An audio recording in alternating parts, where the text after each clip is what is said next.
에베소서 1장 7절부터 12절. 우리는 그리스도 안에서 그의 은혜의 풍성함을 따라 그의 피로 말미암아 속량 곧 죄사함을 받았느니라.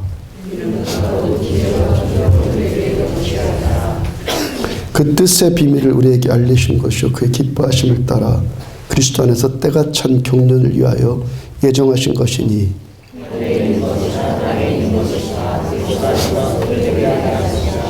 모든 일을 그의 뜻의 결정대로 일하시는 이의 계획을 따라 우리가 예정을 입어 그 안에서 기업이 되었으니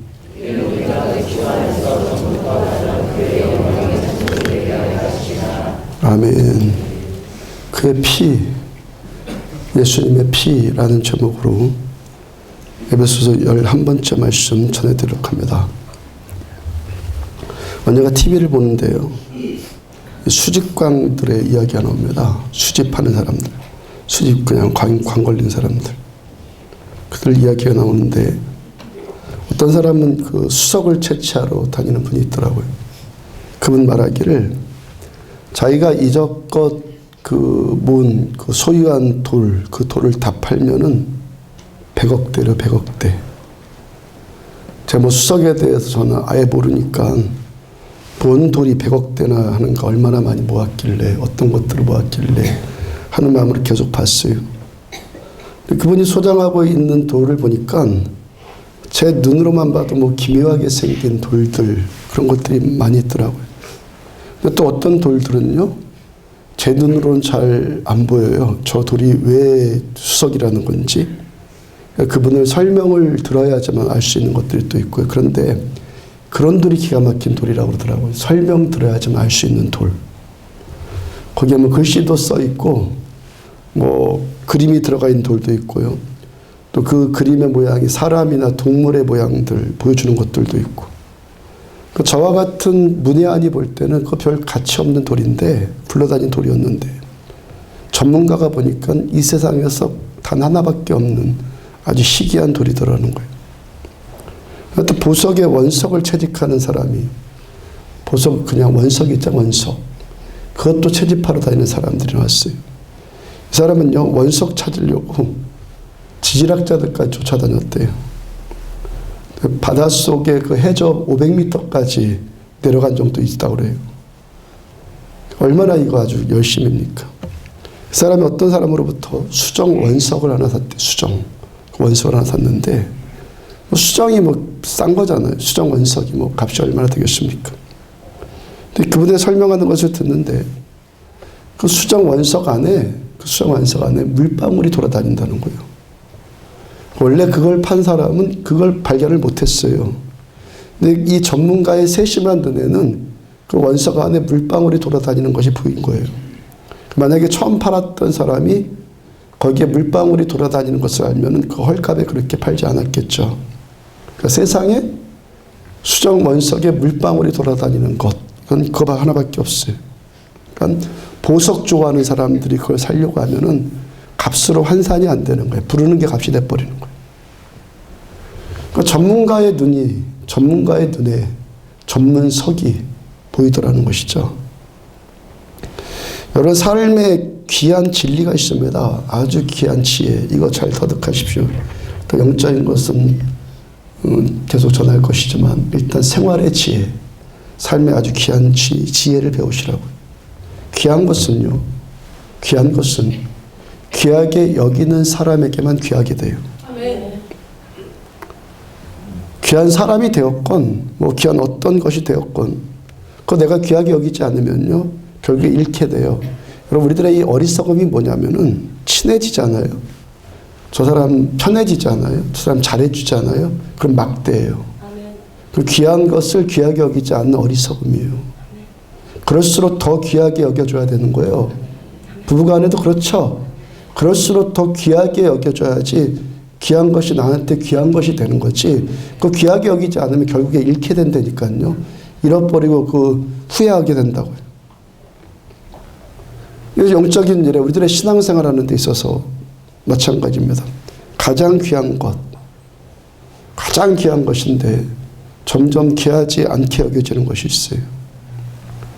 아까 이사야서 53장 말씀에서도 3절 말씀에서도 사람들이 귀하게 여기지 않았다. 다 귀하게 여기지 않았다. 뭡니까? 예수님의 십자가와 십자가 위에서 흘리신 피. 중요하면 강조하게 되잖아요. 중요하면 강조하게 되고 그 강조하는 방법이 뭐니? 계속 말하는 것 아니에요? 중요하면 강조하게 되어 있어요. 맞죠? 일반 상식입니다. 중요하면 그거 강조하게 되어 있고 강조한다는 것은 어떤 증거예요? 어떤 것이 증명입니까? 자꾸 말하는 거예요. 자꾸 말해서 강조하잖아요. 근데 이 시대의 교회들이 어떻다는 겁니까? 예수님의 십자가와 그 피를 말하는 것, 피를 말하는 것이 점점 희박해져 가고 있잖아요. 교회들마다 십자가는 다 걸어놨는데 정작 교회에서 가장 중요한 자리가 여기 아닙니까? 이 강대상. 이 강대상 여기에서 십자가를 말하고 십자가에서 흘리신 예수 피를 말하는 것이 점점 작아져요. 왜 그렇습니까? 피를 말하기 위해서는 죄를 말해야 되기 때문에. 피를 말하기 위해서는 죄를 말해야 되기 때문에 이게 점점 작아지는 거예요. 하여튼 어떻다는 겁니까? 이 땅의 교회들이 가장 귀한 것, 가장 귀한 것을, 가장 귀한 것, 최고, 그것을 점점 소홀히 여기고 있다는 거예요. 진리가 뭡니까? 저 여러분들은 귀한 것이 귀한 것 되게 하시길 바랍니다. 귀한 것이 귀한 것 되게 하라고요. 계속 에베소서 1장 지금 11번째 7절까지 전하고 있는데 3절을 보면은 하나님께서 우리에게 예수님 안에서 하늘의 모든 신령한 복을 주셨다고 그랬어요. 예수님 안에서 가장 귀한 분이신 예수 안에서 하늘의 신령한 복을 주셨다. 그 다음에 4절. 그 신령한 복이 어떻게 나타났어요? 우리들을 창세전부터 택하셨다. 그 신령한 복이 우리를 택한 거다. 5절. 우리를 그 신령한 복으로 예정을 하셨다. 그렇게 우리를 택하시고 그렇게 예정하신 대로 우리가 예수 그리스도로 말미암아 하나님의 아들들이 되었다. 그 신령한 복이 우리가 하나님의 자녀된 복이다. 그 다음 6절. 하나님이 아들 되게 하신 그 신령한 복, 그 신령한 복을 또 어떻게 표현했습니까? 지난주 말씀대로 은혜의 영광, 영광스러운 은혜. 이 은혜가 얼마나 영광스러운지 이것이 은혜의 영광이라고 좀 표현했다고요. 그 다음 오늘 보면 7절을 보면은 7절 다 같이 있습니다. 시작. 우리는 그리스도 안에서 그의 은혜의 풍성함을 따라 그의 피로 말미암아 속량 곧 죄사함을 받았느니라.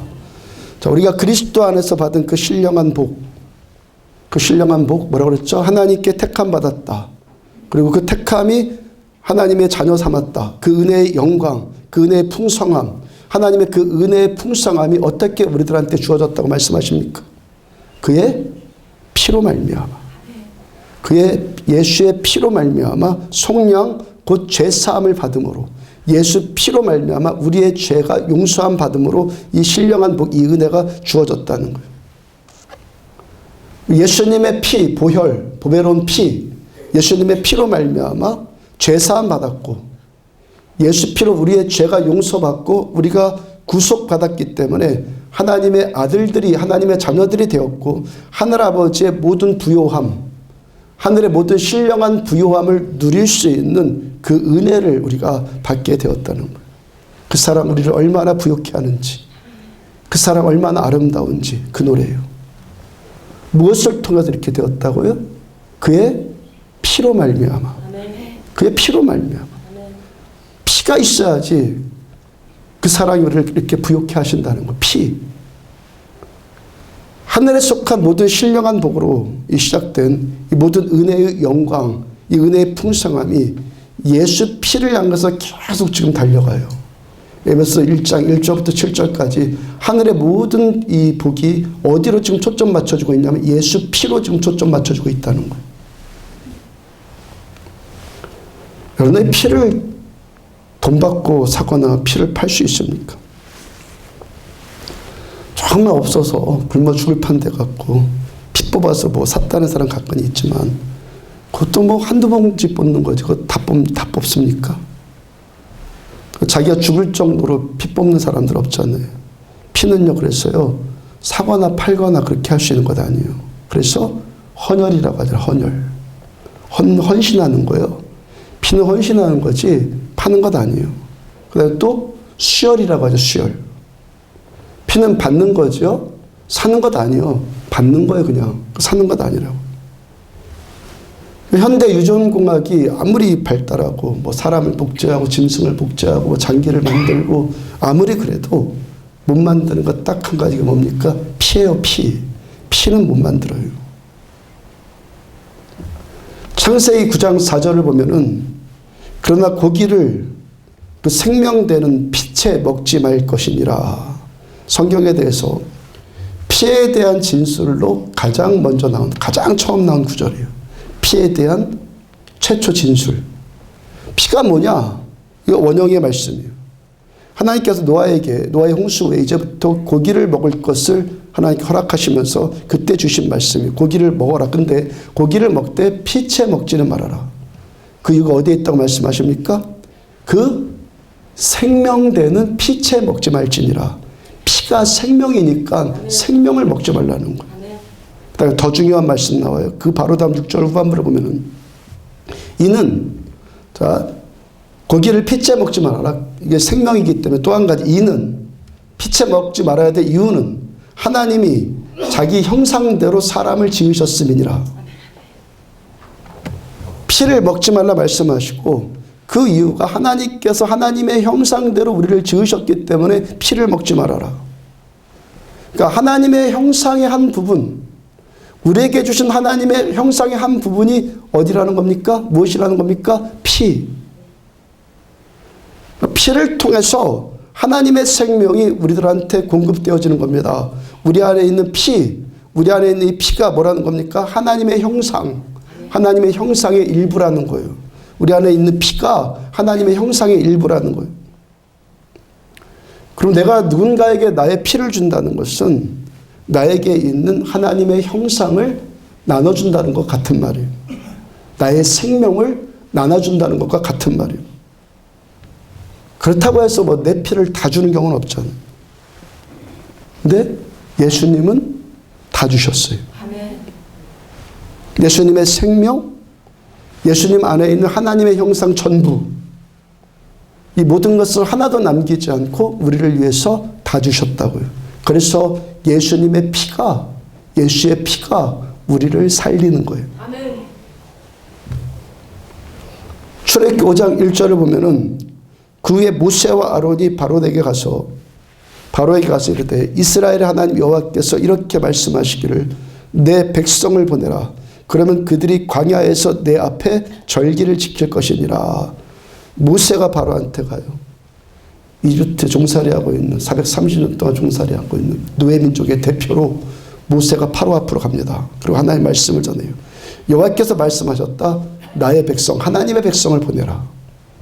그 다음에 2절 바로가 이르되 여호와가 누구이기에 내가 그의 목소리를 듣고 이스라엘을 보내겠느냐. 나는 여호와를 알지 못하니 이스라엘을 보내지 아니하리라. 나는 하나님 몰라. 하나님 누구 때문에 내가 내 백성을 보내, 그 백성을 보내. 안 돼. 나는 히브리 노예들을 나도 모르는 여호와를 내가 누군데 그 때문에 내가 노예들을 보내. 그렇게 못한다 그러면 끝까지 버텨요. 하나님께서 그 이집트에 10가지 재앙을 내려요. 그 재앙이 내릴 때마다 그 저주의 강도가, 재앙의 강도가 점점 세진다고요. 그러면서요, 계속 반복되어지는 말씀이 있어요. 재앙이 임할 때마다 계속 반복되어지는 말씀이 있어요. 그들이 나를 여호와인 줄 알리라. 하나님께서 애굽을 치시는데 사건들이 일어날 때마다 계속 그들이 나를 여호와인 줄 알리라. 이 말씀이 계속 반복되어져요. 왜요? 바로가 뭐라고 그랬어요? 여호와가 누군데? 하나님 뭐라고 말씀해요? 너가 나를 알 거다. 출애굽 당시 하나님께서 애굽을 이집트를 친 10가지 재앙의 목적이 뭡니까? 애굽에서 노예살이를 하고 있었던 하나님의 백성들을 구원하는 것이었죠. 그런데 그것만 다가 아니라는 거예요. 바로가 또 온 세상이 여호와가 누구냐? 이것에 대해서, 이 말에 대해서 하나님은 전능하신 하나님이시다. 이걸 보여주는 거예요. 아멘. 시편 136편 2절을 보면은 신들 중에 뛰어난 하나님께 감사하라. 그 인자하심이 영원함이로다. 하나님 신들 중에 뛰어난 하나님, 모든 신들 가운데 탁월하신 하나님, 동시에 그 인자하심이 영원하신 하나님, 대적들에게는 뛰어나신 하나님, 대적들에게는 뛰어나신 하나님, 우리에게는 어떤 하나님이요? 그 인자하심이 영원하신 하나님. 대적들에게는 뛰어난 하나님, 우리에게는 그 인자가 영원하신 하나님. 이집트 사람들의 이 신과는요, 다 신기였어요. 이들은요, 먼저 이 파로를 신으로 섬겼죠. 자기들의 왕 파로를 신으로 섬겼어요. 그 다음에 나일강 숭배했어요. 나일강이 홍수로 범람하지 말아야지 가만히 있어야지만 이 농사 지은 것들을 수확 잘 하니까 이들이 나일강에도 경배를 했다고요. 세 번째, 모든 동물들에게도 이들이 경배를 했어요. 그러니까 짐승들이 다 신을 상징한다 이렇게 여겼다고요. 네 번째는 태양을 숭배했어요. 이 태양신이 이집트 사람들한테 가장 높은 신이에요. 하나님께서 이집트에 내리신, 애굽에 내리신 10가지 재앙을 보면은 이 이집트의 우상들이 하나하나씩 깨뜨려 나가는 것, 하나님이 깨뜨려 나간다는 것, 그걸 알 수 있다고요. 애굽을 치신 첫 번째 사건은요, 나일강이 피로 물든 사건이었어요. 하나님께서 나일강을 치시니까 그 물 마실 수도 없는 물 되었고요, 아무것도 자기들한테 이제부터 해줄 수 없는 물이 되어버렸어요. 이 나일강이 뭐였다? 그들의 신이었는데 이제부터는 그들에게 아무것도 해줄 수 없는 신이 되었다는 거예요. 아무 쓸모도 없는 신이 되어버렸어요. 하나님 앞에 세워지니까. 두 번째 재앙은 이집트 땅에 개구리떼가 득실거리는 저주였어요. 이들에게 있어서 이 개구리는요, 자손의 번성을 위한 다산의 신을 상징을 했어요. 개구리를 함부로 다루면요, 자손들이 저주를 받는 거예요. 근데 지금은요, 어디를 가도 다 개구리예요. 침대 위에도 개구리고, 밥그릇 위에도 개구리고, 온통 개구리. 발로 밟히는 것마다 개구리떼예요. 지금까지 자기들이 숭배했던 신이 아주 이제 징그럽고 거추장스럽고 발로 밟아 죽이지 않으면 안 되는 것이 되어버렸단 말이에요. 그러다가 그 개구리 수백 마리 떼가 일시에 또 다 죽었어요. 그 뜨거운 중동 지역이었어요. 수백 마리 개구리가 일시에 죽었으니까 그 냄새가 어떻겠습니까? 개구리가 신이 아니라 이제부터는 아주 역겹고 지겨운 쓰레기가 돼버려요. 하나님 앞에서 어떤 신의 존재라는 것이다, 이렇게 쓰레기가 돼버린다는 거예요. 세 번째 재앙은요, 이의 재앙이에요. 이것도 신인데요, 이도 신으로 섬겨요. 또 땅을 또 상징하는데, 땅의 신을. 네 번째 재앙은 파리인데, 파리는 바알세붑을 상징해요. 복음서에서 예수님께서 귀신을 쫓아내니까 바리새인들이 예수님을 어떻게 대적하냐면, 저가 귀신의 왕인 바알세붑을 힘을 입어서 그 졸개 귀신들을 쫓아냈다 그랬어요. 바알세붑, 그 파리. 근데 이 파리들이 어떻게 되었습니까? 파리가 우리 몸에서 득실거려요. 이가 우리 몸에서 득실거려요. 얼마나 이 가렵고 화가 나겠습니까? 밥 먹을 때마다 파리떼가 그냥 밍밍거리고 아무 데나 앓아놓고 얼마나 이 더럽고 지겹겠습니까? 하나님 앞에 서면 그 어떤 우상도 어떤 귀신도 어떻다는 겁니까? 다 더럽고 짜증나게 된다는 거예요. 다섯 번째는요, 가축들마다 심한 악질에 걸렸어요. 애굽의 가축들이 악질에 걸려서 다 죽어요. 이들은요, 모든 짐승에게 다 신이 깃들어 있다고 믿었어요. 그 중에서 소는 아주 신성한 동물이다, 그렇게 여겼어요. 그런데 이 가축들이 병에 걸려서 다 쓰러져요. 여섯 번째는요, 애굽의 독종이 임합니다. 애굽 사람들이 머리끝부터 발끝까지 몸에 종기가 걸렸어요. 이들은 몸에 종기가 나면요, 신이 자기들의 죄를 심판하는 것이라고 그렇게 여겼다고요. 그다음 일곱 번째는요, 하늘에서 불 섞인 우박이 떨어져서 사람과 짐승을 다 죽여요. 하늘이 자기를 축복해 줘야 되는데 불 섞인 우박이 떨어져서 사람을 다 죽여요. 짐승을 죽이고. 여덟 번째는요, 메뚜기 재앙이에요. 수억 마리의 메뚜기 떼가 날아들어서 애굽 땅에 남았던 식물들 껍데기들 것 다 갉아먹었어요. 당시 이집트 사람들은요, 육체의 질병이나 날씨는 마술사들이나 무당이 다스린다고 그렇게 여겼다고요. 근데 이들이 아무런 영적인 능력도 발휘하지 못하고 다 무기력한 자들이 되었어요. 아홉 번째는 뭡니까? 캄캄한 암흑이 사흘 동안 임해요. 이집트의 최고의 신이 태양신이라고 했잖아요. 하나님 앞에 서니까 태양도 빛을 잃고 힘을 잃어버려요. 하나님 앞에 설 자는 아무도 없다는 거예요. 이 9가지 재앙을 통해서요. 9가지 재앙을 통해서 애굽에서 하나님을 대적하는 모든 영적인 권세가 다 무너져 버렸어요. 하나님 앞에 서면 어떤 우상이나 마귀의 세력도 다 무너져요. 그러므로 우리들의 간구가 합당하죠. 하나님 여기에 오세요. 하나님 이 땅에 오세요. 하나님이 여기에 오시면 이 땅에 우상이 득실을 그러는데 어쩐다. 그거 아무 문제 없어요. 하나님만 오시면 되는 거예요. 모든 신들 위에 뛰어난 하나님만 여기 오시면 되는 거예요.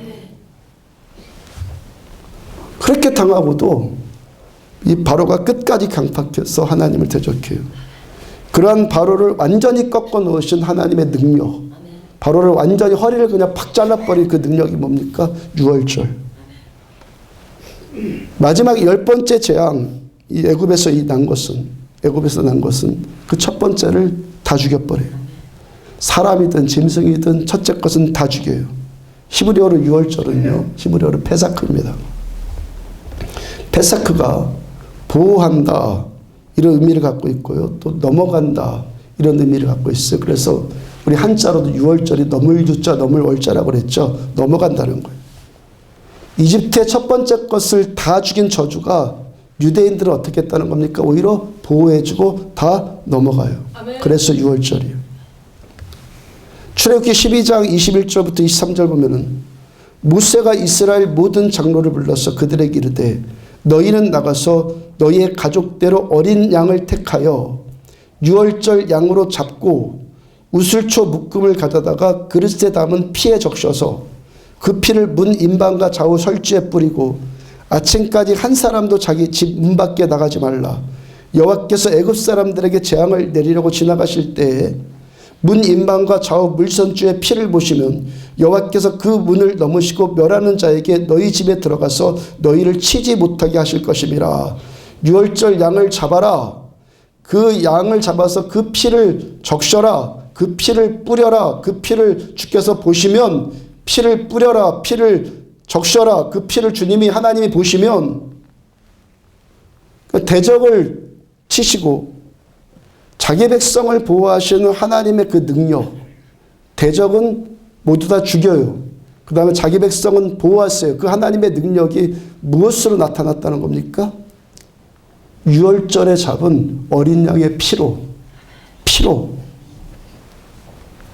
출애굽기 12장 12절 내가 그 밤에 애굽 땅에 두루다니며 사람이나 짐승을 막론하고 애굽 땅에 있는 모든 처음 난 것을 다 치고 애굽의 모든 신을 내가 심판하리라. 나는 여호와니라. 애굽을 향하신 처음 하나님의 계획이 어떻다는 겁니까? 그 땅에 처음 난 것들은 다 치겠다. 첫 태생 짐승 사람 다 멸망시키겠다. 이집트의 모든 신들을 다 심판하시겠다. 그 바로 다음 13절 내가 애굽 땅을 칠 때 그 피가 너희가 사는 집에 있어서 그 피가 너희 집에 있어서 너희를 위하여 표적이 될지라. 내가 피를 볼 때 너희를 넘어가리니 재앙이 너희에게 내려 멸하지 아니하리라. 그 다음에 이스라엘을 향하신 하나님의 계획은 뭐예요? 애굽을 향한 하나님의 계획은 피로 거기를 멸망시키는 것이고 이스라엘을 향하신 하나님의 계획은 뭡니까? 그 죽음의 그 저주하는 천사가 그 인방과 문설주에 바른 그 피를 보고 그 집을 넘어가는 거예요. 아멘. 원수를 향해서는요, 하나님께서 원수를 향해서 죽음의 저주를 계획하셨고 자기 백성을 향해서는 하나님께서 구원의 계획과 자유함의 계획을 세우셨다고. 아멘. 그리고 그 계획을 성취하는 하나님의 도구가 뭐라는 겁니까? 피. 아멘. 피가 뭡니까? 피는 원수를 멸망시키고 피는 동시에 하나님의 백성은 치유하고 살리는 것이 피라는 거예요. 아멘. 피가 뭐라고요? 원수는 멸망시키고 피가 뭐라고요? 하나님의 백성들을 살리는 거라고요. 똑같은 피가 대적에게는 심판과 멸망의 도구이고 믿는 우리들에게는 치유와 회복의 능력이라는 거예요. 아멘. 이스라엘 백성들이요, 매년 7월 10일에 대속죄를 지킨다. 지난번 한번 말씀 전해드렸죠. 대속죄 1년에 한 번. 대속죄일이 되면요, 대제사장이 지성소로 들어와요. 지성소. 성전 안에, 그리고 휘장이 들어가 있고, 위에 휘장이 딱 쳐 있으면 이 안에 지성소로 들어와요. 거기에 언약궤가 있다고 그랬죠. 언약궤 모세의 십궤를 담은 그 돌판을 닮은 언약궤가 있고 그 언약궤를 덮은 뚜껑을 쉬운 자라고 했죠. 그 쉬운 자에 그 1년에 한 차례 하나님께서 거기에 임재하시는 거예요. 이 뚜껑 위에 이 쉬운 자 위에 하나님이 임재하신다고요. 그 하나님의 임재를 위해서 그 쉬운 자에다가 대제사장이 뭘 했냐면 어린 양의 피를 뿌리는 그 피를 다 거기다 피를 뿌려요. 피를 뿌리는 속죄제를 올려드렸다고요. 어린 양의 그 피를 임방과 문설주에 뿌리는 그 일, 출애굽할 때 임방과 문설주에 뿌리는 그 일을 똑같은 그 예식을 유대인들이 언제 했어요? 대속죄일에 지성소에서 행했다고요. 피가 지성소를 흥건히 덮을 때 하나님께서 거기에 오셨다는 거예요. 성령 하나님께서 어디에 오신다고요? 피로 덮인 곳에. 아멘. 성령님이 어디 오셔요? 하나님이 어디에 임재하세요? 피로 덮인 곳에. 피로 덮인 곳에. 레위기 16장 14절과 15절 보면은 그들이 또 숫송아지의 피를 가져다가 손가락으로 속죄소 동쪽에 뿌리고 또 손가락으로 그 피를 속죄소 앞에 7번 뿌릴 것이며 속죄소 위와 속죄소 앞에 뿌릴지니 숫송아지의 피를 취해서 속죄소 동쪽에 피를 뿌리라고 그래요. 속죄소 위에 또 피를 뿌려라. 속죄소 앞에 피를 뿌려라. 그리고 또 7번을 그렇게 뿌려라. 속죄라는 단어, 구속이라는 단어, 속량이라는 단어, 속량 곧 죄사함을 받았는 일할 때 속량이라는 단어 다 비슷한 의미예요. 값을 치르고 샀다. 그러니까 핏값을 치르고 샀다는 거예요. 그 목적은 뭐냐면 화해입니다. 화해. 하나님께서 어린 양의 핏값을 치르고 저 여러분들을 사셨어요. 노예민족으로 430년 동안 잡혀 있었던 유대인들, 430년 동안 이 종살이 했던 유대인들을 하나님께서 어린 양의 핏값을 치르시고 그들을 빼내신 거예요. 사셨어요. 그리고 그 목적은 뭡니까? 그들과 우리와 하나님과의 관계 회복이에요. 관계 회복. 그러므로 우리가 예배를 드림에 있어서 피가 무엇을 상징을 합니까? 하나님과 우리 사이의 그 관계를 죄가 단절시켰거든요. 죄가 하나님과 우리 사이에 담을 쌓아놨어요. 피가 뭘 한다는 겁니까? 그 피가 이 담을 무너뜨려요. 아멘. 하나님과 우리 사이에 막힌 담을 이 피가 무너뜨린다고. 아멘. 여러분, 우리가 예수님의 피의 의미를 먼저 깊이 깨닫습니다. 피가 뭔지를 깊이 깨달아요. 피가 뭐라고 그랬습니까? 생명. 피가 뭐라고 그랬습니까? 하나님의 형상의 일부. 그리고 그 피로 하나님께서 우리들을 피값을 치르고 하나님 우리를 사셨다고요. 그럼 우리들은 누구입니까? 하나님의 것들이요. 마귀의 것이 아니에요. 죄의 것이 아니에요. 우리는 누구 것입니까? 하나님의 것. 하나님께서 우리들을 예수 피로 사셨다고요. 그 피가 우리들을 모든 죄에서 구속을 해요. 그러니까 피가 덮이면 어떻습니까? 성령 하나님께서 임재하시는 거예요. 피가 하나님과의 관계를 단절시킨, 나와 하나님과의 관계를 단절시켜서 마귀가 우리들을 계속 해방하는 것을 피가 금지시키는 거예요. 마귀의 해방을, 대적의 해방을 피가 금지시키는 거예요. 피가 대적은 심판하고 피가 하나님의 백성은 구원하시는 거예요. 대적은 피가 심판하고 하나님의 백성은 피가 구원하신다고. 그래서요, 마귀의 졸개들인 귀신들이 가장 싫어하는 메시지가 뭐겠어요? 피해가 난 설교예요. 동시에 피해가 난 이 메시지를 우리 하나님이 가장 기뻐하신다. 예수님의 피는요, 마귀에게는 멸망과 좌절이고요, 하나님의 아들들인 우리들에게는 구원과 자유와 회복과 치유를 주시기 때문에 그러는 거예요. 그래서 여러분들이 이 자리에서 죄를 말하고 불순종을 말하고 십자가를 말하고 그 피를 말할 때 우리들은 심령이 기뻐하셔야 되는 거예요. 이 피가 마귀는 금지시키고 우리는 살리기 때문에. 제가 목회하는 것 가운데서요, 몇 년 됐는데 어떤 분이 저한테 직접적으로 문자한 것이지, 뭐라고 문자를 했냐면, 지금 이 시대에, 요즘 시대에, 지금 시대가 어떤 시대인데 목사님 몰라도 그렇게 모르냐고. 요즘 시대에 순종을 강요하는 목사님의 설교를 나는 받아들일 수 없다고. 성경에 순종을 말하지 그럼 뭘 말합니까? 말씀에 순종하라. 성경 아닙니까? 그분뿐이겠습니까? 이 시대 많은 신자들이요, 내가 듣기 좋은 설교만을 요구하잖아요. 뭐 형통, 축복, 뭐 이런 것 듣기만 요구합니다. 아니면 인본주의 수준에서 고개 끄덕일 수 있는 정도, 깨달음의 정도, 뭐 윤리적인 설교, 뭐 그런 것이나 하라고 그러고. 마귀가 가장 좋아하는 설교가 어떤 설교인지 아십니까? 그런 설교예요. 마귀가 가장 좋아하는 설교가 그런 설교라고. 제발 강대상에서 그런 설교 좀 해라. 왜? 그런 설교로는 마귀가 자기 존재가 위협당하지 않기 때문에 그러는 거예요. 그런 설교 갖고는요, 마귀의 존재가 위협당하지 않기 때문에. 근데 여기서 예수님의 피가 활동하기 시작하면요, 귀신이 견딜 수가 없게 되는 거예요. 피가 활동하면요, 악한 영들이 여기서 견딜 수가 없게 되는 거예요. 대속죄일에 지성소에 들어간 대제사장이 속죄소 위에다가 이 쉬운 자 위에다가 피를 몇 번 뿌렸다고요? 7번 뿌렸다고 그랬죠. 7번. 예수님의 십자가의 고난을 상고해 보면요, 예수님께서 십자가의 고난 당하시면서 피를 7번 흘린 것, 피를 7번 뿌린 것, 그거 알 수 있어요. 첫 번째로 예수님께서 피 흘리신 것은요, 그 피를 기도하실 때 피가 땀방울이 되어서 나왔다고 그래요. 땀방울처럼. 누가복음 22장 44절 보면은 예수께서 힘쓰고 애써 더욱 간절히 기도하시니, 겟세마네 동산 십자가 바로 지시기 바로 전날에 예수님께 기도하시네, 더욱 간절히 기도하시니 땀이 땅에 떨어지는 핏방울같이 되더라. 주님께서 첫 번째 흘리신 피는요, 기도하다가 흘리셨어요. 십자가의 이 고통을 주님께서 감당하시기 위해서 기도하시는데, 나중에는요, 모세혈관이 터져서 피가 이 땀에 섞여 나올 만큼 그렇게 기도하신다고요.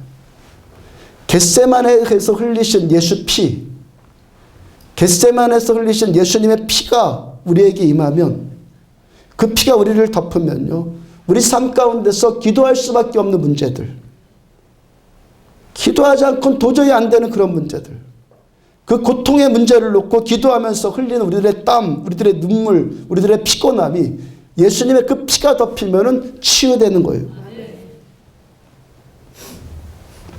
두 번째는요, 얼굴을 맞아서 피를 흘리셨어요. 주먹으로 얼굴 맞으셨어요.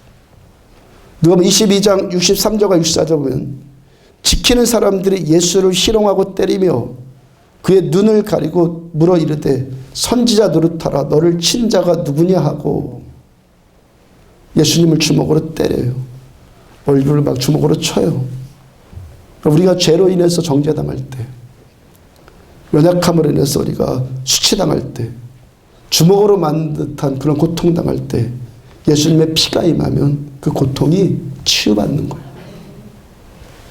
세 번째는요, 수염이 뽑혀서 피를 흘리셨어요.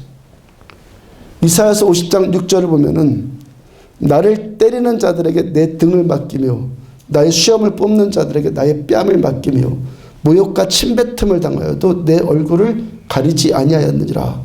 예수님 수염을 얼마나 무지막지하게 잡아 뜯었는지 이 피가 흐를 정도였다고.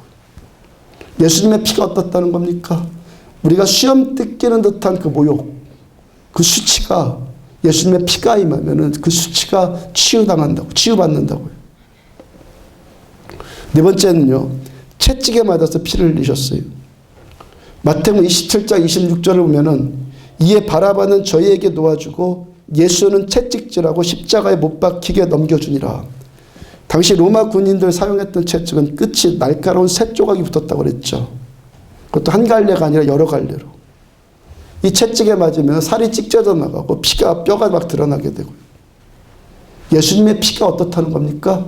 우리의 연약함과 우리의 죄로 인해서 손가락질 당하고 때로 채찍질 당하는 그 고통 가운데 있을 때 예수 피가 임하면 우리가 치유받는다고요. 다섯 번째는 가시면류관에 머리가 찔려서 피 흘리셨어요. 마태복음 27장 29절을 보면은 가시관을 엮어 그 머리에 씌우고, 원래 관을 월계수 써야 돼요. 월계수. 월계수 면류관 대신에 예수님의 머리에 가시를 씌웠대. 가시. 뭡니까 가시? 자기 존재감의 상실, 무기력함, 내가 도대체 뭐지? 자존감이 무너지고 우울증이 오고 이런 것을 예수님의 피가 치유하신다는 거예요. 여섯 번째는요, 손과 발에 못이 박혀서 피를 흘리셨어요. 누가복음 23장 33절을 보면은 해골이라 하는 곳에 이르러 거기서 예수를 십자가에 못 박고 예수님의 피가 우리들의 인생 죄로 인해서 탐욕으로 인해서 얼마나 피곤한 인생 삽니까? 인생살이 자체가 피곤한 손, 연약한 발, 예수님의 피가 임하면은 치유되는 거예요. 일곱 번째는요, 로마 병사의 창에 옆구리 찔려서 피를 흘리셨어요. 요한복음 19장 34절 보면은 그중 한 군인이 창으로 옆구리를 찌르니 곧 피와 물이 나오더라. 예수님의 피가 우리들의 몸뚱아리와 심장을 꿰뚫는 듯한 어떤 고통들, 압박들, 그걸 치유하신다고. 예수님의 이 7가지 피 흘림이 예수님께서 마귀를 멸하시고 죄로 인해서 당하는 모든 고통, 죄 때문에 당하는 고통, 여러분들이 당하는 고통의 대부분이, 우리가 당하는 고통의 대부분이 죄 때문이라는 걸 아십니까? 저는 언제 그랬죠? 연단이라고. 아니요. 연단이 아니요. 내 연약함 때문에 당하는 고통들이요. 근데 이 연약함 때문에 당하는 이 고통들, 죄로 인해서 당하는 이 고통들, 예수님의 피가 치유하신다고. 성경에서 7은 완전수를 의미합니다. 예수님의 보혈을 의지하면, 그 피를 알면, 그 피로 덮이면 우리들은 어떤 고통의 문제일지라도 치유받는다는 거예요. 어떤 것일지라도 예수 피만 있으면 된다는 거예요. 예수님의 십자가의 보혈이 우리에게 영생의 구원만 주는 것이 아니라요, 지금 우리들의, 저와 여러분들의 이 현실의 삶 가운데서도 어떤 궁핍함이 필요하거나 질병을 치유한다거나 어떤 평강이 필요하다거나 이 모든 것들을 위해서 예수님의 피만 있으면 된다는 거예요. 피만 있으면 된다는 거예요. 예수님의 피가 우리들의 영, 혼, 인격, 육체, 과거와 지금, 앞으로 미래, 인생 전체를 예수님의 피가 우리를 살릴 수 있는 능력이 된다는 거예요. 예수님의 피가 감당 못할 어떤 문제나 사건은 없다는 거예요. 갈라디아서 1장 7절, 다른 복음은 없나니. 예수님의 십자가의 그 피, 이 피의 복음 외에는 아무것도 다 필요 없다 말씀하죠. 피만 있으면 된다는 거예요. 출애굽한 이스라엘 백성들 300만 명의 대군중이 하루아침에 구원받잖아요. 오직 한 가지, 무엇으로? 피로. 피로 300만 명이 하루아침에 구원받잖아요. 피만 있으면 된다는 거예요. 히브리서 9장 22절, 율법을 따라 거의 모든 물건이 피로써 정결하게 되나니 피 흘림이 없은즉 사함이 없느니라. 하나님의 말씀을 좇아서 모든 것이 어떻게 정결하게 된다고요? 피로 씻김 당한다고. 피로 정결하게 된다고. 요한계시록 12장 10절과 11절 보면은 우리 형제들을 참수하던 자 곧 우리 하나님 앞에서 밤낮 참수하는 자가 쫓겨났고 또 우리 형제들이 어린 양의 피와 자기들이 증언하는 말씀으로 그를 이겼으니. 우리의 죄와 우리의 연약함, 우리의 부족함을 위해서 마귀가 서로만 참수하게 만들잖아요. 이 참수를 어떻게 이겨요? 어린 양의 피와 그 피를 증언하는 말씀으로 참수를 이긴다. 어린 양의 피, 예수님의 피가 임하면 우리를 밤낮 참수하는 그 마귀의 영향력이 피가 무기력하게 만든다고. 피를 증언하는 말씀으로 우리가 원수를 이기는 거예요. 원수가 아무리 우리를 참수해도 예수 피를 주장하면 우리가 이긴단 말이에요. 마귀가 우리들을 공격하는, 우리를 정죄할 수 있는 유일한 방법은요, 마귀가 우리를 정죄하는 유일한 방법은요, 죄밖에 없어요. 마귀가 나를 공격해요. 왜 그거 허용당한다는 겁니까? 아무나 마음대로 마귀가 공격할 수 있는 것 아니에요. 죄 짓는 그 사람이, 죄 짓는 우리가 마귀의 공격을 허용해 주는 거예요. 아멘. 우리 죄가 마귀의 공격을 허용한다고요. 그래서 마귀 탓이요, 그거 아니에요. 어떤 사람 보면 다 마귀 탓이라고 하는데 마귀 탓 맞아요. 근데 마귀 탓 이전에 누구 탓입니까? 내 죄가 마귀를 허용하는 거예요. 우리들은 똑바로 알고 신앙생활 해야 되는 거예요. 마귀가 우리들을 괴롭히는 자 분명히 맞는데 마귀의 괴롭힘을 허용하는 것이 뭐라고요? 우리 죄라고요.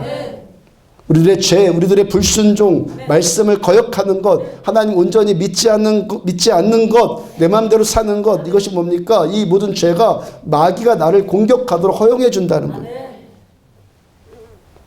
마귀의 그 공격을 막는 유일한 능력이 뭐라고요?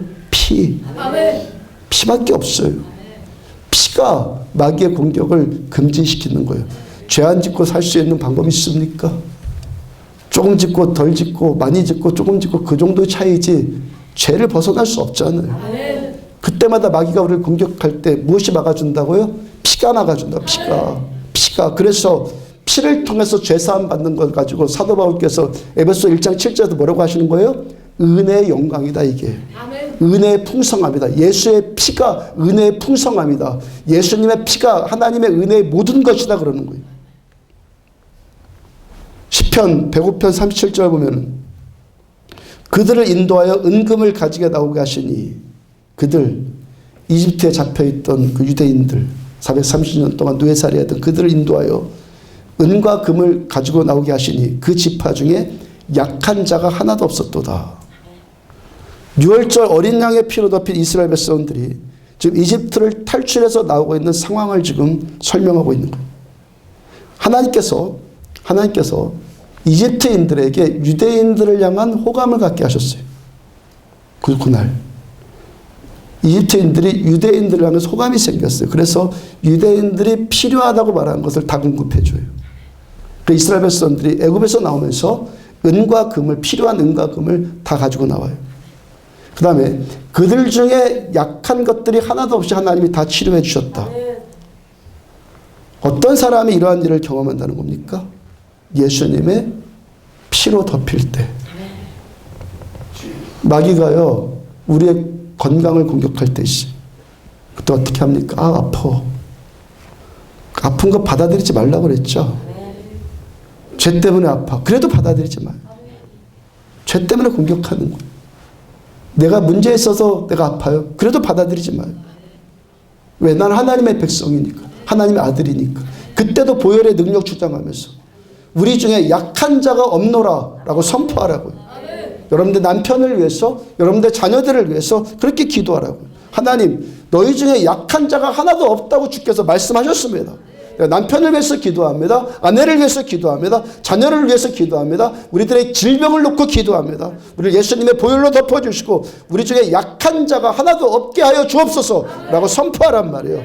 아프다고 그냥 앓지 말고 받아들이지 말고 예수 피를 선포하라고요. 마귀가 문제를 일으키고 갈등을 일으켜서요. 우리 절망스럽고 좌절스럽게 만들 수 있어요. 이때도 그 절망스러움을 받아들이지 말라고요. 내 안에 낙심을 받아들이지 말라고요. 또 어떻게 내가 어떻게 이 감정을 바꿔보겠다 그러지도 말고요. 뭐 하라고요? 예수님의 보혈의 능력을 믿고 기도하고 선포하라고요. 예수님 지금 제가 우울합니다. 그렇지만 이 우울한 감정을 제가 받아들이지 않겠습니다. 네 감정 위에 예수님의 보혈을 덮어주세요라고 진정으로 기도 한번 해보시라고요. 내 감정이 약하여지지 않기를 원합니다. 예수 피를 의지해서 기도해 보라고요. 아멘? 내키는 대로 닥치는 대로 사시지 마시고 말씀대로 말씀 따라 사시라고요. 어제는 노미아 선교사님으로부터 톡이 왔어요. 기도의 집에서 예배 드리다가 이런 은혜 받았다고. 함께 좀 나눴으면 좋겠다고. 그 금요일날 새벽에 양쪽 다리에 온통 물집이 생겼다고 그래요. 남편 선교사님도 최근에 그 대상포진을 알았는데 대상포진이 전염이 된다면서요. 아마도 그 부인 선교사님께 옮겨간 것 같았는데 그렇게 물집 잡혀 있는 것을 본 것이 새벽 5시쯤이었다고 그래요. 그 평상시에 6시 30분쯤 교회 오시잖아요. 여기 오시잖아요. 평상시 하는 것처럼 여기 와서 9시 30분까지 예배 드렸어요. 예배 드리는 내내 다리가 뻐근하고 열나고 아프더라는 거예요. 근데 집에 돌아가서 보니까 흔적도 없이 깨끗해졌대요. 이게 임재의 영광, 임재의 영광. 하나님의 임재의 영광. 그 은혜의 영광. 목요일 날이요.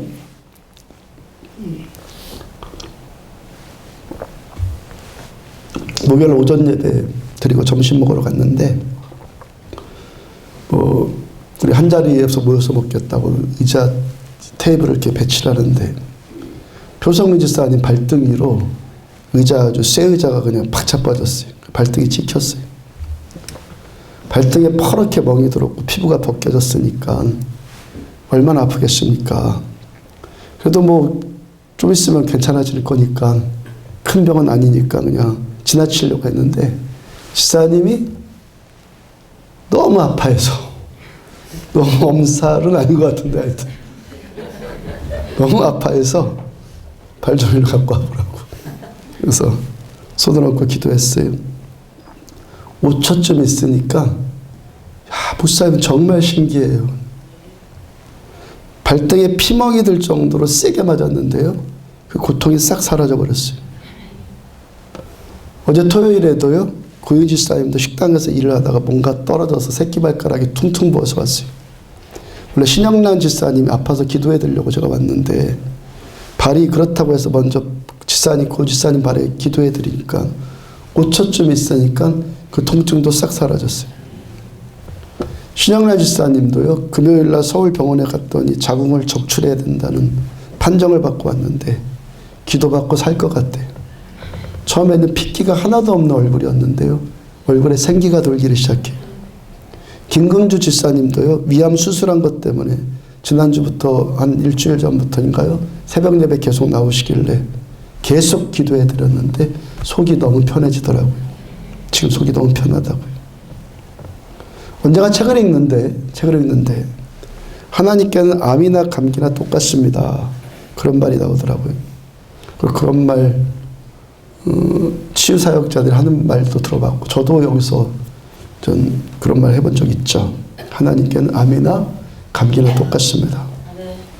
근데 여기까지 경험해 보니까요. 이 말이 지극히 당연한 말인데 그와 동시에 우리가 오해하면 안 되는 말이에요. 지극히 당연한 말인가 동시에 우리는 오해하지 말아야 돼요. 하나님께는 지극히 당연하고요. 우리는 오해하면 안 되는 말이에요. 하나님께는 암이나 감기나 똑같아요. 맞죠? 하나님께는 암이나 감기나 똑같아요. 하나님께서 암이라고 치유 못하는 것 아니고 감기라서 쉽게 치유하고 그런 것 아니라고요. 암 치유하는 거나 감기 치유하는 거나 하나님은 똑같아요. 하나님 앞에 문제될 것 아무것도 없어요. 그러나 우리들의 믿음은 문제돼요. 아멘. 하나님은 아무 문제가 안 되는데 우리의 믿음은 문제된다고. 우리는요. 암을 고칠 수 있는 믿음도 있고 감기 정도 고칠 수 있는 믿음도 있고 아무것도 할 수 없는 믿음도 있고 그래서 우리들의 믿음은요. 겸손한 믿음이 돼야 되는 거예요. 아멘. 겸손함. 동시에 끝까지 포기하지 않는 인내하는 믿음이어야 돼요. 아멘. 겸손하면서 끝까지 포기하지 않는 왜? 말씀 믿으니까. 아멘. 이 말씀 믿고 끝까지 포기하지 않는 인내하는 믿음이어야 된다고. 금방 고쳐지는 경우도 있고 점점 고쳐지는 경우도 있고 처음에는 안 됐었는데 점점 되어지고 누구 때문에? 하나님께 문제 있는 것이 아니라 누구 때문에? 우리 때문에. 아멘. 우리 믿음에 문제가 있어서 아니면 우리들의 어떤 내면적인 삶이라든지 하여튼 우리가 문제 있어서 그렇다고. 그러므로 우리들의 믿음은요. 참믿음 되십시오. 아멘. 참믿음 되시고 겸손한 믿음 되십시오. 아멘. 진실한 믿음 되십시오. 아멘. 그래서 자라가십시오. 아멘. 가짜는 안 자라요. 아무리 멋지게 뭘 해도 가짜는 안 자라요. 아멘. 근데 믿음이 겨자씨만 할지라도 이것이 참믿으면 자라요. 아멘. 그래서 겸손한 믿음 되시고 참믿음 되시고 그리고 끈질긴 믿음 되십시오. 끈질긴 믿음. 금요일날 오후에 김정수 집사님 친구분이 다른 교회 권사님이신데 권사님이 시아버지와 함께 시어머니를 그 권사님 모셔왔어요. 그 시부모님들이요. 그 권사님 며느리 권사님을 칭찬을 하는데 그 시아버지도 시어머니도 그냥 이구동성으로 저 같은 며느리 없다고 저런 며느리 없다고 하시는데 진심으로 칭찬하세요. 그리스도인으로서 정말 보기 좋다. 시부모가 며느리 칭찬하는 거 얼마나 보기 좋습니까? 참 그리스도인 가정답다라는 생각이 들었어요. 하여튼 권사님의 시어머니가 아파서 오셨는데 연세가 84세예요. 3년 전부터 매일 머리가 아프대요. 계속 머리가 아파. 3년 전부터. 귀에서는 윙 하는 소리가 들리고 눈도 거의 안 보여요. 눈도 거의 안 보여서 사물이 흐릿하게 그 형체만 보이는, 뿌옇게 그냥 형체만 보이는 정도. 시어머니 권사님께 제가 손을 얹어 보니까 축사부터 해야겠다는 생각이 들었어요. 연세는 또 84세이고 연세 84세. 그 다음에 3년 동안 계속 머리 아프셨고 그 다음에 눈도 안 보이시고. 이 문제는 그냥 발등에 찍힌 정도의 문제 아니잖아요. 감기 걸린 정도 문제 아니잖아요. 처음 기도해 드리니까 머리 아픈 것이 조금 나아진 것 같아요 그러더라고요. 조금 나아졌어요? 다 나았어요? 이렇게 물어보니까 조금 나아진 것 같아요 그러더라고요. 또 기도했어요. 아까보다 많이 좋아졌어요 그러시더라고요. 또 기도하니까 이제 머리는 안 아파요 그러시더라고요. 근데 윙 하는 소리는 여전히 들려요. 또 기도하니까 이제 소리도 안 들려 하시더라고요. 머리 아프고 소리 들리는 것 다 나았는데 머리 아픈 것, 윙 하는 소리 다 났어요. 다 났는데 1시간 걸렸어요. 1시간. 제가 그렇게 기도해드리고 축사까지 했으니까 또 몸이 계속 피곤한 상태니까 너무 몸이 피곤해지더라고요. 그분들 가신 다음에 바로 잠이 들었어요. 한 40분쯤 잠들었다가 깨니까 저녁 먹을 시간이더라고요. 오병이어 가서 저녁 먹고 돌아왔는데 아직도 피곤이 안 풀려가지고 의자에 앉아서 또 잠이 들었어요. 20분 잠들었다가 그래 심야기도에 그렇게 올라간 거예요. 우리들의 믿음이 자란다는 것이 이렇다는 거예요. 믿음의 씨앗이 우리 안에 들어왔어요. 믿음의 씨앗이 들어온 씨앗이 자라기 위해서는 그 어떤 장애물들 84세 장애물 아닙니까? 절만이가 나을까? 그 생각 안 됐습니까? 애들일수록 잘나서요. 아시죠? 갓난쟁이들은 손만 대면 그냥 나서요. 근데 84세이고 그 다음에 또 제 안에 있는 그 피곤함까지도 끝까지 감내해야 되는 인내와 수고와 열심이 꼭 필요한 거예요. 인내와 수고와 열심이.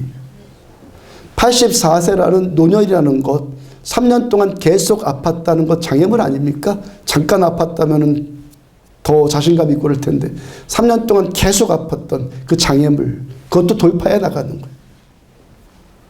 나의 연약함이나 나의 피곤함에 굴하지 않고 좀 해보니까 안 되면 포기하고 싶거든요. 안 되나 보다. 아니, 끝까지 하는 거예요. 아멘. 뭘 가지고? 믿음 가지고. 아멘. 기도하면 된다. 아멘. 예수님의 보혈이 못할 일이 없다. 이 믿음 가지고 끝까지 인내하면서 나아가야 하는 거예요. 그렇게 1시간 동안 머리 아픈 문자를 놓고 기도해드리고 이제 머리는 다 나섰으니까 눈을 놓고 기도해드리니까 눈은 한 번에 딱 치유되더라고요. 목사님 보여요 하시더라고요. 처음에는 형체만 뿌옇게 보이는 정도였는데 이제 잘 보인대요. 잘 보인다고 하면서요. 저보고 잘생겼대요. 얼굴도 환해지셨고요. 기력도 많이 회복되어서 며느리 권사님도 그거 보고 울고 그 은혜가 임하는 현장 보고 울고 시어머니 권사님도 남편 집사님도 감사합니다 하면서 돌아가셨어요. 살아계신 우리 하나님, 선하신 우리 하나님은 자기 백성을, 아들을 고쳐주세요. 아버지가 능력이 있는데 아버지가 선하신데 내 아들이 아파하는데 무능력하다면 못하겠지만 내 아들이 아프다고 하고 나는 능력이 있는데 이걸 왜 안 고치겠냔 말이에요. 선하신 우리 하나님은 우리에게 선한 일만 하시는 거예요. 예수님의 그 보혈의 능력이 우리 위해서 생명까지 다 주신 그 피의 능력이 우리들을 덮으면 우리가 치유받는 거예요. 그리고 우리들의 믿음이 자라면 더 큰 은혜들, 이 부요함, 은혜의 부요함들이 더 임하는 거예요. 믿음이 자라면. 그분들 가시면서 며느리 권사님이 테이블 위에다가 봉투를 놓으시더라고요. 제가요, 멋있는 척 하느라고. 권사님 괜찮습니다. 저는 기도해드리고 돈 안 받아요. 그랬어요. 아니, 목사님 감사해서 하나님께 감사헌금 드리는 거예요. 아, 그래요? 그럼 감사헌금 드릴게요. 감사헌금으로 드릴게요. 그리고 받았는데 가시고 나서 보니까 봉투가 2개더라고요. 하나는 감사헌금이라고 적으셨고 시어머니 권사님의 이름으로 얼마를 헌금하셨어요. 다른 봉투에는 아무것도 안 썼고 그냥 흰 봉투인데 거기에도 얼마가 들어있어요. 권사님이 나을 줄 알고 미리 나을 줄 아시고 미리 봉투를 준비해 오신 거예요. 안 나와도 뭐 성의가 감사해서 뭐 주시고 하셨을 거예요. 근데 아무것도 안 써 있는 봉투는 누구 가지라는 겁니까?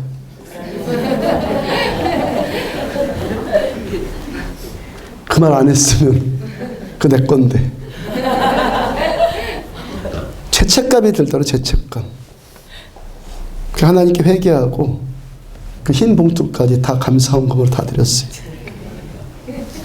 왜 회개했냐면요, 저 가지라고 주신 그 흰 봉투를 보는 순간 제 속에 갈등이 되더라고요. 갈등. 저는 기도해드리고 돈 받지 않습니다. 그 잘난 체 한 말이 갑자기 후회가 되는 거예요. 그 말 안 했으면 그냥 모르겠는데 그 잘난 말 해놓고 그거 받으면 안 되잖아요. 속으로 그렇게 갈등할 거면서 겉으로는 기도해드리고 돈 받지 않습니다 하면서 의로운 척한 것에 대해서 죄책감이 들더란 말이에요. 그 돈 그거 받았다고 해서 천지가 개벽되겠습니까? 제 목회가 망쳐지겠습니까? 하나님께서 그 돈 받으셨다고 저 준 건데 그 돈 받았다고 하나님이 뭐라고 하시겠습니까? 근데 제가 뭐 한 거예요? 그 순간 그 돈 봉투를 이용해서 제가 의로운 척한 거잖아요. 의를 떨었잖아요. 여러분, 우리가 의로운 척을 하면 사람은 의롭게 여겨질지 몰라도 우리 하나님 전혀 감동받지 않아요. 아멘. 은혜로 주시는 거예요. 아멘. 은혜로 주신 건데, 아멘. 저한테 주신 건데 왜 의로운 척하느라고 그러냐고요. 로마서 3장 10절을 보면은 의인은 없나니 하나도 없으며 아멘. 하나님의 선언이에요. 여러분, 우리가 의롭기 때문에 하나님께서 우리에게 십자가의 은혜를 베풀어 주시는 것 아니라는 거예요. 그래서 은혜의 영광이라고 표현하는 거예요. 그 은혜의 풍성함이라고 그러는 거예요.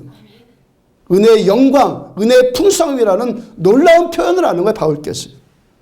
저같이 그렇게 겉으로는 의로운 척 떨면서 속으로는 갈등하는 이 속물에게까지도 하나님 다 하시면서도, 나 속물인 거 다 하시면서도 하나님 은혜 주시잖아요. 그래서 은혜의 영광이에요. 마태복음 2장 17절에 보면은 예수께서 들으시고 그들에게 이르시되 건강한 자에게는 의사가 쓸데없고 병든 자에게로야 쓸데있느니라. 나는 의인을 부르러 온 것 아니요 죄인을 부르러 왔노라. 예수님 건강한 자를 위해서 오시지 않고 병든 자를 위해서 오셨다고요. 건강함과 병든 것, 사람 보시기에 어떻습니까? 건강한 것이 훨씬 좋아 보이지. 병든 거 칙칙하죠. 근데 하나님 어떤 분을 어떤 사람을 위해서 오셨다고요? 병든 자를 위해서. 영혼이 상한 자, 정서가 무너진 자, 마음의 생각들, 육체의 어떤 병든 자들, 이런 것들이 다 무너진 자를 위해서 주님 오셨단 말이에요. 의인 알아주기 위해서 오셨다고? 아니요. 의인 알아주기 위해서 주님 오시지 않는단 말이에요. 죄인을 구원하러 오신단 말이에요. 나는 의인이에요, 좀 아니요, 그거 전혀 아니에요. 하나님 의인을 알아주기 위해서 오신 것이 아니라 죄인을 구원하러 오셨단 말이에요. 그러므로 진실하고 겸손하기를 추구합시다. 믿음 좋은 척 떨지 말고 겸손하고 진실하잔 말이에요. 내 믿음, 우리의 믿음 참 믿음이 되어서 계속 자라기 위해서는 무엇입니까? 필요하다고요? 진실과 겸손이 필요하다고. 그리고 인내의 성품 필요하다고. 말씀 붙들고 끝까지 붙들고 들어주는 거. 예수님께서 왜 가장 비참하고 가장 저주받은 십자가에 달리셨습니까? 2000년대 로마 시대에 가장 저주받은 것이 십자가거든요. 가장 비참하게 사형당하는 것이 십자가거든요. 왜 예수님이 그 저주당하고 비참한 십자가에 달리셨습니까? 예수님이 저주당하고 비참한 인생이었어요? 아니. 그 십자가의 보혈로 이 땅에서 가장 비참한 자들, 이 땅에서 가장 저주받은 인생을 주님이 품기 위해서. 우리가 아무리 비참한 상황일지라도 그런 우리들을 품으시고, 여러분들 아무리 저주받는 상황 아래 놓여 있을지라도 그런 우리들을 구원하시고, 그런 우리들을 회복시키고, 그런 우리를 치유해 주시기 위해서 예수님이 그 저주받은 십자가에 달리신 거예요. 예수님의 피의 은혜는 우리가 의로와서 임하는 은혜가 아니라는 거예요. 의로와서 임하는 것이 아니라 예수님의 피의 은혜는요, 우리가 불쌍해서 임하는 거예요. 내가 뭘 잘해서 임하는 게 아니라 예수님의 은혜는 우리가 비참하고 저주받을 만큼 불쌍한 인생이어서 주님의 은혜가 임하는 거예요. 나에게 어떤 자격이 있어서 뭘 잘해서 그래서 임하는 것이 아니라 하나님의 선하심 때문에, 하나님의 인자하심 때문에 하나님의 은혜가 임하는 거예요. 7번 피 흘리신 예수님의 십자가 기억하시라고요. 예수님의 피가 할 수 없는 일 아무것도 없어요. 예수님의 피가 용서하지 못할 죄나 예수님의 피가 치유하지 못할 고통 없어요. 예수님의 피가 모든 대적, 우리의 연약함, 우리의 죄, 이걸 틈타갖고 공격하는 모든 대적을 예수님의 피가 금지시키는 거예요. 아멘. 예수 보혈이 금지시키는 거예요. 그래서 은혜인데, 이 은혜가 어떤 은혜라고요? 영광스러울 만큼 탁월한 은혜라고요. 풍성할 만큼 충분한 은혜라고요. 결코 가라지 않는 은혜, 풍성한 은혜요. 구해도 또 주시는 은혜, 계속 주시는 은혜. 우리 죄 속량하기 위해서 십자가 위에서 흘리신 예수 피가 우리들한테 가장 귀한 것 되기를 축복합니다. 소중한 것을 여길 수 있는 영적인 지혜가 임하기를 축복합니다. 이 은혜의 영광을 계속 더 풍성하게 누려가기를, 하나님의 선하신 뜻이 우리를 통해서 이 땅을 살리기를 원하시는 하나님의 그 피값이, 예수님의 피값이 우리를 통해서 이 땅 가운데 계속 흘러나가 주님의 그 뜻을 이루어 드릴 수 있는 신자들 되기를 주의 이름으로 축복합니다. 찬양합시다. 그 사랑을 만나 찬양합시다. 일어서 찬양합시다.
표현하리라.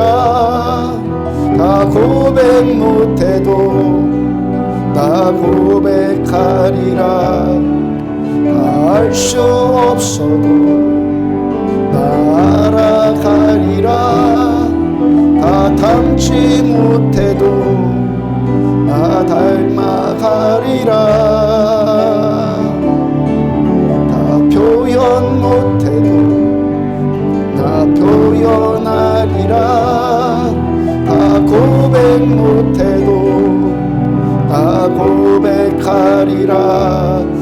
다 알 수 없어도 다 알아가리라. 다 닮지 못해도 다 닮아가리라.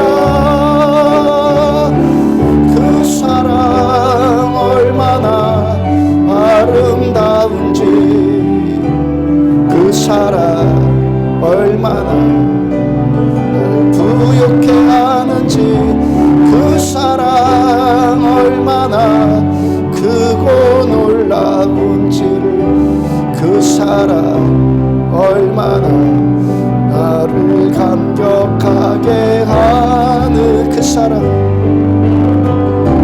그 사랑 얼마나 아름다운지, 그 사랑 얼마나 날 부욕해 하는지, 그 사랑 얼마나 크고 놀라운지를, 그 사랑 얼마나 나를 감격하게 하는. 다 표현 못해도 다 표현 못해도 다 표현하리라. 다 고백 못해도 다 고백하리라. 다 알 수 없어도 다 알아가리라. 다 닮지 못해도 다 닮아가리라. 다 표현 못해도 다 표현하리라. 다 고백 못해도 다 고백하리라. 다 알 수 없어도 다 알아가리라. 다 닮지 못해도 다 닮아가리라. 그 사랑 얼마나 아름다운지, 그 사랑 얼마나 날 부욕해 하는지, 그 사랑 얼마나 크고 놀라운지를, 그 사랑 얼마나 나를 감격하게 한 그 사랑, 그 사랑 얼마나 아름다운지, 그 사랑 얼마나 날 부욕해 하는지, 그 사랑 얼마나 크고 놀라운지를, 그 사랑 얼마나 나를 감격하게 한 그 사랑, 그 사랑 얼마나 아름다운지, 사랑 얼마나 날 부욕해 하는지, 그 사랑 얼마나 크고 놀라운지를, 그 사랑 얼마나 나를 감격하게 하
예수의 피밖에 없네. 나의 찬미 제목은 예수의 피밖에 없네. 예수의 흘린 피 날 희게 하오니 귀하고 귀하다. 예수의 평안함과 소망은 평안함과 소망은 예수의 피밖에 없네. 나의 의는 이것뿐 예수의 피밖에 없네. 예수의 흘린 피 날 희게 하오니 귀하고 귀하다. 예수의 피밖에 없네. 영원토록 내 할 말 예수의 피밖에 없네. 나의 찬미 제목은 예수의 피밖에 없네. 예수의 흘린 피 날 이게 하오니 귀하고 귀하다. 예수의 피 예수의 흘린 피 예수의 흘린 피 날 이게 하오니 귀하고 귀하다. 예수의 피 평안함과 소망 평안함과 소망은 예수의 피밖에 없네. 나의 의는 이것뿐 예수의 피밖에 없네. 예수의 흘린 피 날 희게 하오니 귀하고 귀하다. 예수의 피밖에 없네. 함께 기도합시다. 살아계신 하나님, 우리를 만져주셔서 예수님의 피가 살아나기를 원합니다. 예수 보혈이 내 안에 살아나기를 원합니다. 원수를 금지시키고 하나님의 백성들이 우리를 살리는 예수 피가 우리 안에 살아나기를 원합니다. 여러분들의 연약함을 십자가 앞에 대면시키십시오. 우리의 고통의 문제를 십자가에 달리신 예수님 앞에 대면시키시며 하나님이 고통의 원인이 내 죄에 있음을 고백합니다. 생각나는 죄들마다 다 고백하시고 하나님 예수 피로 이 고통의 문제를 이제 덮어주세요. 치료하여 주세요. 회복시켜 주세요. 돌파하게 하여 주세요. 주님의 보혈의 능력으로 됩니다. 주여 삼창하시고 한 목소리로 함께 기도합니다. 주여 주여 주여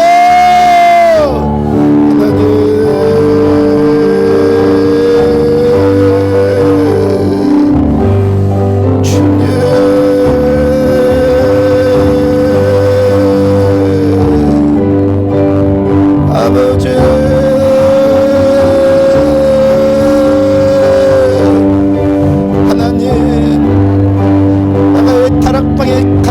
두려움에 떨고 있는 제자들 주께 기도할 때 성령께서 오셔서 우리를 살리시고 성령 충만케 하여 주시면 성령 충만받은 그들의 심령 주 예수를 믿으라. 그리하면 너와 내 집이 구원을 받으라.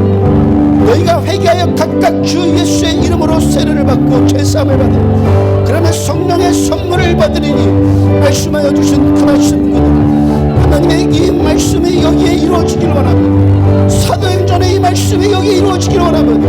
교회의 본래의 모습이 살아나기를 원합니다. 가장 귀하신 예수, 가장 귀하신 예수님, 건축자들의 버린 돌이 모퉁이의 머릿돌이 되었다고 말씀하여 주신 예수님, 예수님의 그 보혈과 예수님의 그 십자가가 우리 안에 살아있기를 원합니다. 살아나기를 원합니다.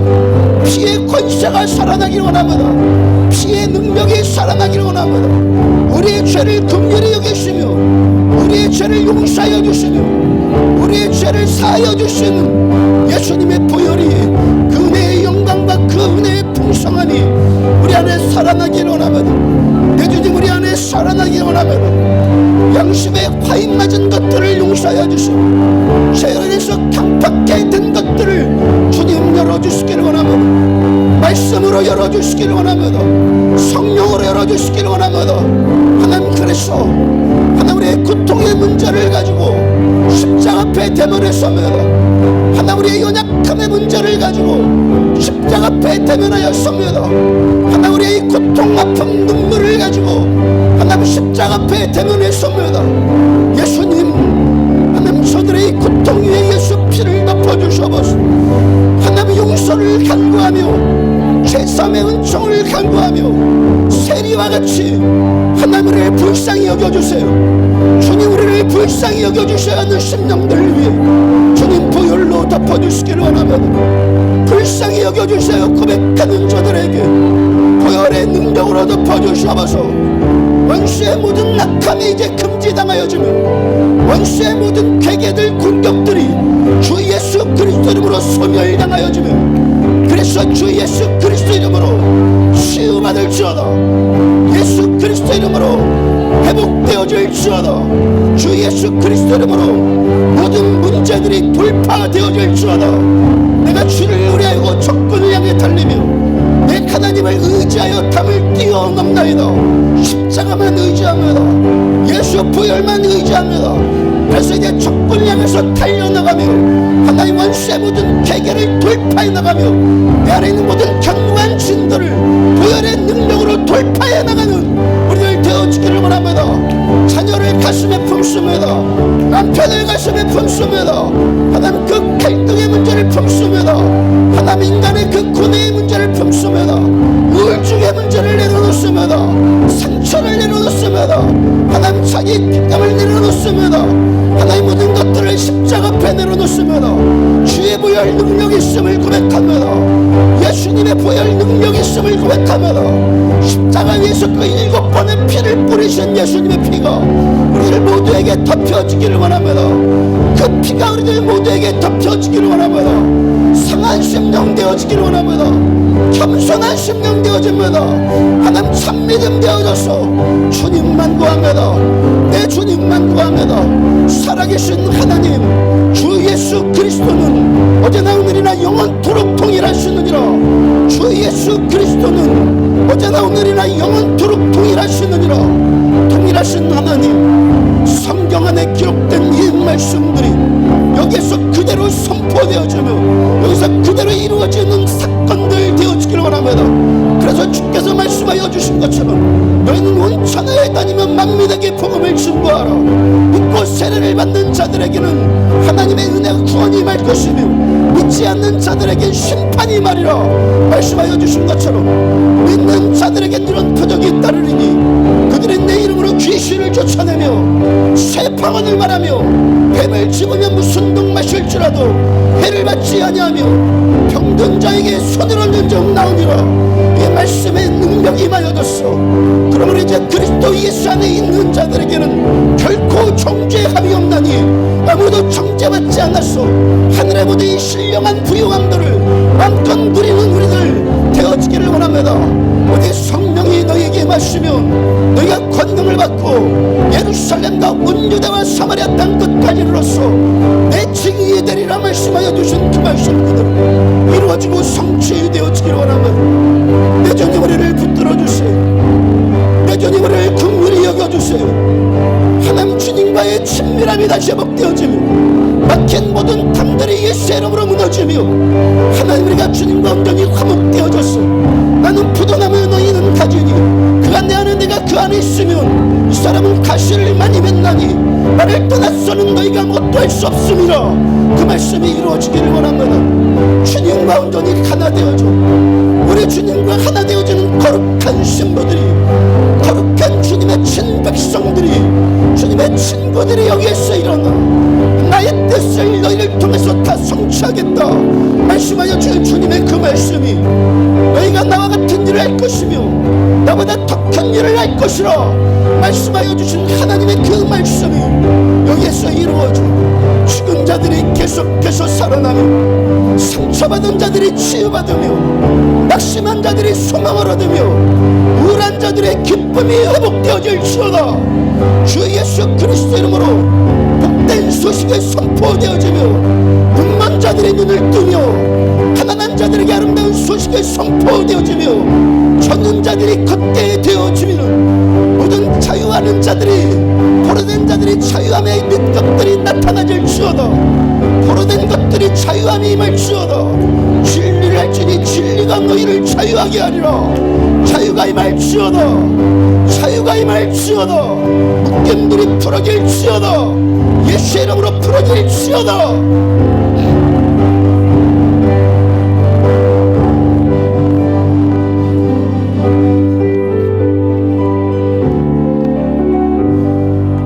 그 사랑 얼마나 아름다운지,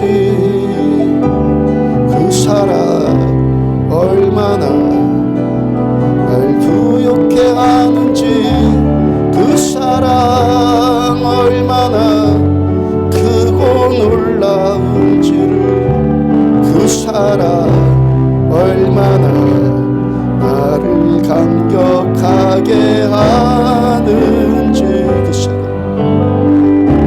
그 사랑 얼마나 아름다운지, 그 사랑 얼마나 날 부욕해 하는지, 그 사랑 얼마나 크고 놀라운지를, 그 사랑 얼마나 나를 감격하게 하는, 하나님께 두 손 들고 찬양합시다. 그 사랑 얼마나 아름다운지, 그 사랑 얼마나 날 부욕해 하는지, 그 사랑 얼마나 크고 놀라운지를, 그 사랑 얼마나 나를 감격하게 하는, 그 사랑,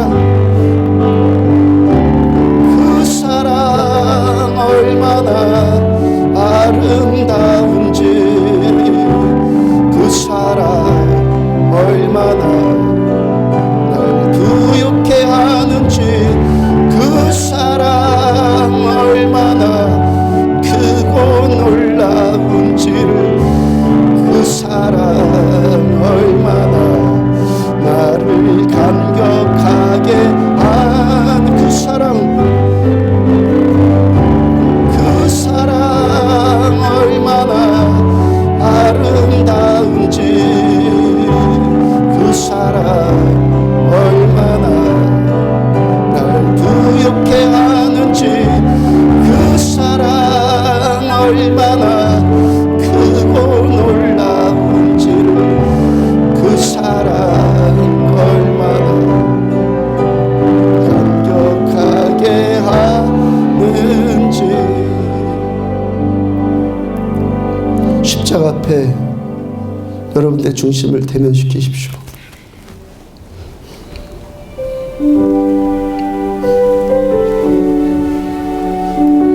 십자가 위에 못 박히신 예수님께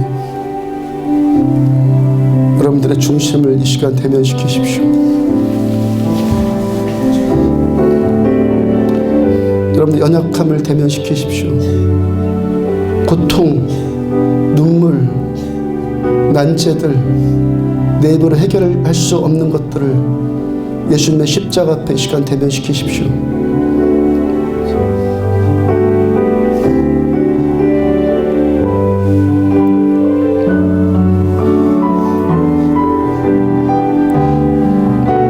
주님의 그 사랑이,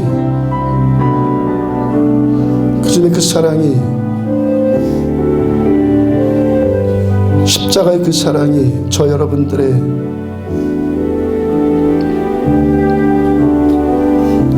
회개의 영을 깨워주시기를 축복합니다. 회개의 영을 깨워주시기를 축복합니다.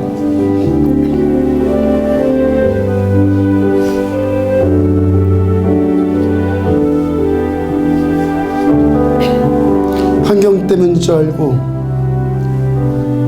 누구 때문인 줄 알고 그랬었는데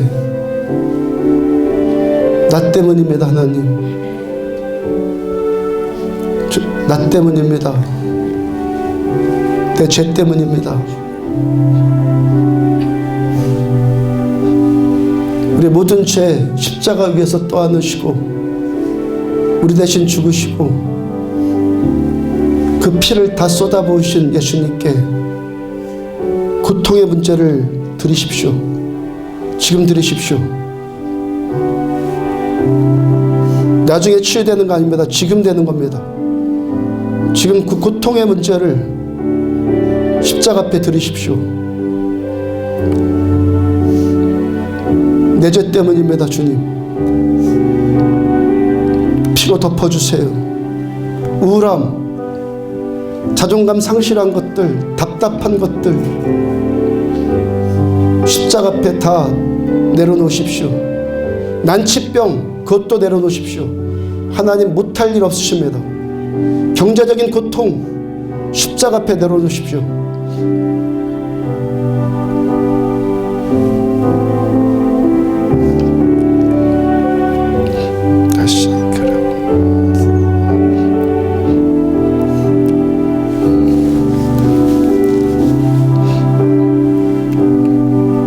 믿는 자들에겐 이런 표적이 따르리니 그들이 내 이름으로 귀신을 쫓아내며 그들이 내 이름으로 새 방언을 말하며 그들이 예수의 이름으로 병든 자에게 손을 얹은 적 나으니라.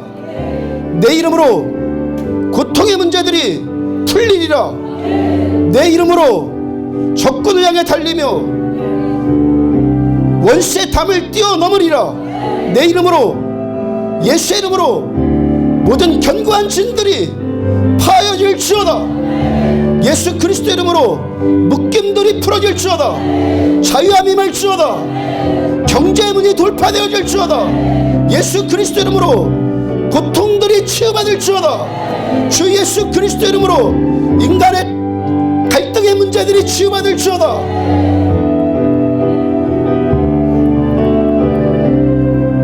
주 예수를 믿으라. 그리하면 너와 내 집이 구원을 받으리라. 말씀 그대로 구원이 임할지어다. 전능자의 구원이 임할지어다. 7가지의 피를 흘리신 예수님의 구원의 능력이 우리들 모두에게 덮일지어다.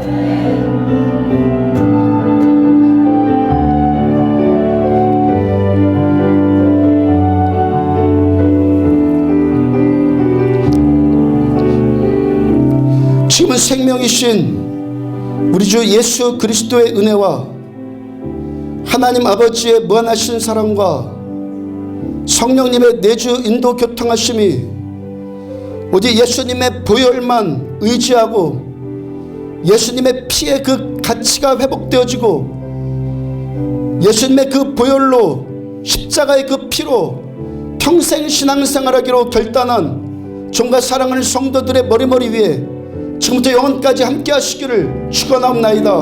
아멘.